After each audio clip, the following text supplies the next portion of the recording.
dipanggil siapa? Perkenalkan, nama saya Asfianisa. Saya biasa dipanggil Mbak Nisa. Oke, Mbak Nisa. Mbak Nisa tadi habis dari mana? Habis dari kampus. Oh, habis dari kampus, habis akul atau habis kumpulan? Makul. Oh, Mbak Nisa ini masih mahasiswa ya? Iya. Mahasiswa semester berapa? Semester 5 Bu. Oh, semester 5, jurusan? PGSD. Di kampus mana, Mbak? Ke Cilacap. Ke Cilacap. Baik, langsung saja ya. Oke, kita akan melakukan sesi konseling dengan waktu sekitar 20 menit. Dan untuk sesi konseling itu ada asas-asas yang harus kita sepakati terlebih dahulu. Yang pertama itu ada asas kerahasiaan. Jadi nanti apapun yang disampaikan kepada saya itu akan menjaga kerahasiaannya dan tidak akan tersebar ke pihak manapun tanpa persetujuan dari Anda. Lalu selanjutnya itu ada asas keterbukaan. Jadi nanti Mbak itu terbuka kepada saya, apapun yang Mbak sampaikan itu tidak ada yang ditutup-tutupi. Lalu yang ketiga itu ada asas kesetaraan. Jadi Mbak itu datang kemari atas kemauan sendiri atau adanya paksaan? Kemauan sendiri sih Bu. Jadi Mbak sudah melakukan asas kesetaraan, yaitu Mbak datang kemari dengan sukarela tanpa adanya paksaan. Baik, langsung saja. Hari ini kita akan bercerita tanpa adanya kayak paksaan, terus tanpa adanya penghakiman. Jadi Mbak itu bebas bercerita kepada saya.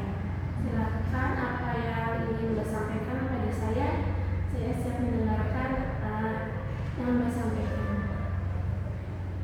Oke, baik Bu. Sebelumnya minta waktunya ya Bu. Saya itu mau bercerita nih. Kan saya mahasiswa semester 5 itu. Nah, di samping itu saya juga punya kesibukan lagi sambil mondok. Jadi Mbak ini mahasiswa juga sekalian mondok gitu ya? Gitu. Nah, terus saya juga mondoknya itu bukan kayak anak-anak lain, tapi saya mondoknya seperti masuk kelas, terus ngurusi anak-anak yang di pondok gitu. Nah, jadi masanya saya tuh sulit membagi waktu antara tugas pondok sama tugas yang di kampus yang kuliah gitu. Jadi Mbak ini merasa kesulitan gitu ya dalam mengatur waktu antara tugas kuliah dan tugas pondok. Oke, sekarang Mbak semester 5 tadi ya, jurusan PGSD. Dan Mbak juga mondok. Oke, jadi Mbak tadi kan merasa kesulitan dalam mengatur tugas antara tugas kuliah dan juga tugas mondok. Oke, biasanya kalau Mbak itu mendapatkan tugas kuliah terus tugas mondok itu biasanya apa yang Mbak lakukan? Biasanya itu ya kan namanya juga mahasiswa, saya punya tanggung jawab juga jadi mahasiswa. Terus di waktu sore ke malam saya pulang untuk ke pondok, jadi saya punya tanggung jawab juga jadi santri. Nah, terus kalau untuk mengatur tugas-tugas itu emang saya kewalahan sih, kecapean, tapi namanya juga tanggung jawab kan. Nah, saya kadang bagi waktunya tuh tugasnya kalau misal jam malam kan biasanya di pondok itu ada kegiatan ngelesi anak-anak belajar yang di pondok. Terus kadang juga ngelatih hadro. Kadang juga kalau akhir-akhir ini bulan besok itu ada acara akhir sana, jadi kan harus persiapan yaitu pelatihan kata-kata. Nah, saya juga ditanggung untuk melatih katangan. Nah, kadang saya juga kalau misal ngerjain tugas itu ditulis dulu di buku tulis, kayak misal tugas Indonesia deadline-nya kapan. tugas ini deadline-nya kapan, itu ditulis dulu.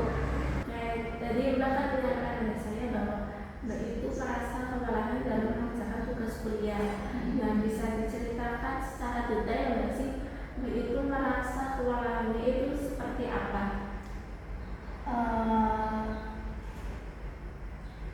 Waktu sih Bu, kan dari suku aja, dari suku ke kata suku itu saya udah masuk Quran, ajaran anak-anak Quran, bacaan tajwidnya betul apa enggak gitu. Habis itu anak-anak persiapan sekolah, itu saya juga mempersiapkan kayak untuk makan pagi, sarapan. Terus habis itu saya sibuk sendiri persiapan kuliah. Kalau hari Senin sampai hari Kamis itu kadang pulang jam 3, pulang jam 1, dan itu juga. Nah, habis itu kalau misal saya pulangnya jam 1, saya masuk kelas TPQ yang anak-anak kecil yang di desa tuh.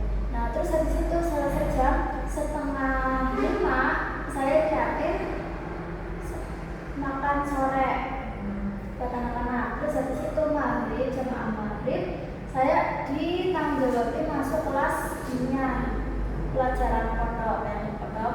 Terus habis itu jamaah isya itu waktunya anak-anak kadang tergantung kegiatannya sih, ada yang kadang hari malam Senin, malam Selasa belajar, malam Rabu, malam Kamis latihan kedrong, malam Sabtu sama malam Minggu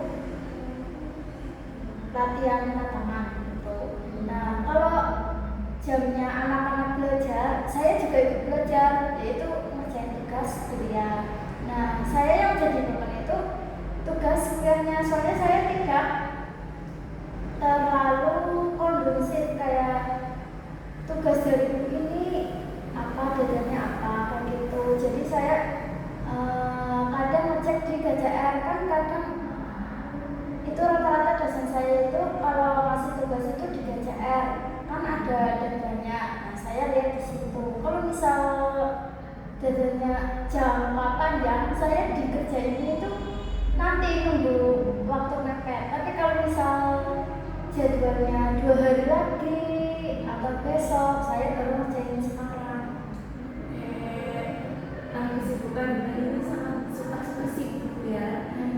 Dari mulai tugas kuliah sebagai mahasiswa semester 5 yang pastinya banyak tugas, dan juga tadi menyampaikan banyak tugas yang bahkan ngerjainnya sampai mepet deadline karena adanya tugas di pondok yang super padat juga. Namun di sisi lain Mbak itu tetap mengerjakan tugas kuliah, juga tetap mengerjakan tugas pondok.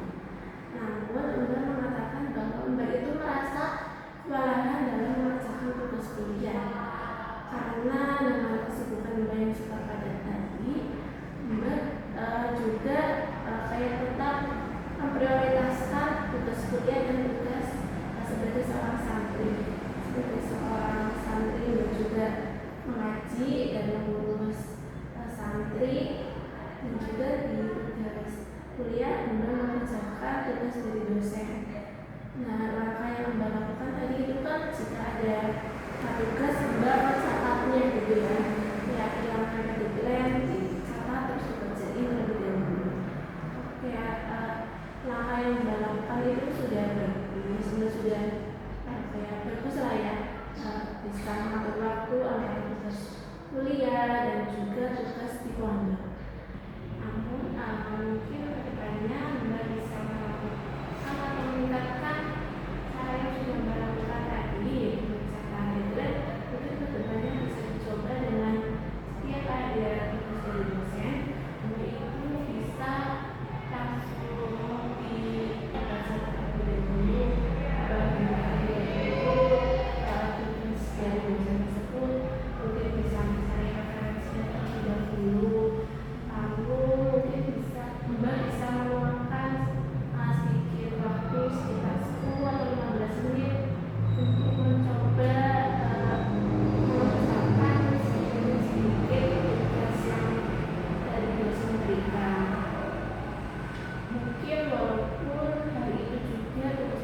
belum selesai